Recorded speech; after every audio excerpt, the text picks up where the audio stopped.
Thank you for auditing the always positive new music review show hosted by a French professor who's scared of selling out. Like, this has been a ridiculous month for me on the channel. My views are way up, AdSense is way up, I'm getting all these new subscribers, and it's awesome. The problem is, though, I just don't know what to do. I never know what to do. When you're a creator, it's really hard to figure it out. Like, do I release another video, or do I let this other one ride? I just did this video on RXK Nephew, and it's doing super well, and he shared it on Twitter, and on Facebook, on Instagram, and it's blowing up, and it's going to hit 10,000 views, and I haven't done a video in a long, so I'm all up in my head. So I just, listen. I'm just going to do what I do. I just got to be me. I'm just going to do this video. It's part of Thunderground Thursday. If you don't know Thunderground Thursday, it's where I take an underviewed or underknown artist and I just talk about their album. Now, what sucks is that you're probably not watching. These videos usually don't get a lot of views because people just don't like hearing about music they've never heard, okay? Which means if you're watching this, you are a real one. And if you stay until the end, you are a official Professor Skye super real one. Maybe I'll make a little pin. I'm a super real one. Because that's Thunderground Thursday is part of the fun of this show. It's about sharing art. It's about discovering art. It's about enjoying human creation. So I shouldn't just follow my weird sort of lizard brain instincts like, okay, alternative rap is doing well. I better do this. I better do that. No. So I'm going to be talking about the album Step Dream by quannnic. I believe there's 3 N's, Quannnic. Maybe there's just 2 N's, I'm not sure. And I'm going to be keeping this video short. It's not because the album doesn't deserve the usual Professor Skye hour-long review. I have a bunch of notes. I could have done it. I could do it. But the thing is, you're way more likely to hear me talk about an album you've never heard of if it's 10 minutes than if it's an hour. So just stay with me for however long this video takes. You real one, you. When you think about this album, what comes to my mind is this. They do... Oh, yeah, and that's why I'm wearing the Fantano flannel, by the way. I bought this for a Halloween costume where I went as Fantano one year. So I'm hoping to, suck you in thinking I'm going to be talking about Fantano. I'm not. He's great. Don't like his new hat, but other than that, he's great. Yeah, that's... I just started the beef, so there you go. They do make music like this anymore. As a Generation Xer, as a guy in his 40s, my Facebook feed is filled with Xers like me who are sharing tales and stories about growing up in the 90s and how great it was and how kids today don't make music like that. Kids today don't make music like that. I've got news for you, you old dick. They absolutely do make music the way they used to make it in the 90s. Maybe even better sometimes. That's what this is, okay? It is modern grunge. Now, it's not the first time I've talked about modern grunge.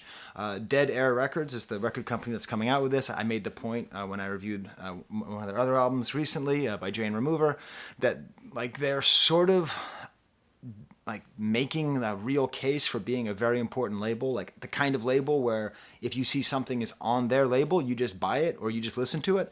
They're basically at that point. And so, if you like grungy, guitar-based rock, noisy rock, we're talking Dinosaur Jr., Nirvana, Soundgarden, maybe a little shoegazy, but you know what? No, I refuse to call this shoegaze. It's not shoegaze. I don't want to gaze at my shoes. I want to feel disaffected and maybe punch somebody. It feels very Neil Young inspired, or at the very least inspired by people who are inspired by Neil Young. All these wonderful vague themes of alienation and sadness. And this is the thing. This kid is 18 years old. I didn't check pronouns. I always got to check pronouns with young artists. I mean, with all artists, but especially that. So I'm just going to call quannnic. They're 18 years old, which is amazing, despairing when you're more than twice that age.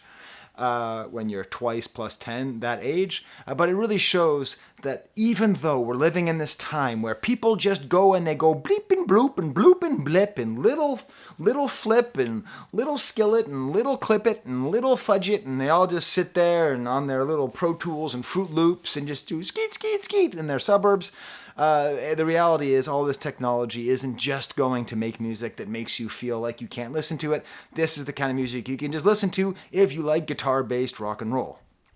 Of course, quannnic is just one person, so with the exception of a drummer, most of this album, every single note is played by quannnic, which makes it better and worse. I mean, it makes it worse because I want to see bands, like that's what I really want, but it makes it better because, both of my kids, even though they're good musicians and they like to play rock and roll, they've struggled to find bandmates because it's hard. Because, hey, if you're a young person, you got to admit, it sucks. It sucks being a rock and roll kid these days. In my high school, there were like 7 to 8 bands. We had Battle of the Bands. I used to organize them at the Unitarian Church in Belmont, Massachusetts, okay? Battle of the Bands, come here, check it out. Now there's just not enough bands to do it. So it makes sense. Another thing about this album that I'm going to inform you young people about is what you're really missing out on with physical media.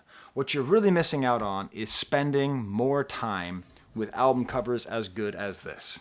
Okay? We are talking album cover of the year material. What is going on in this image?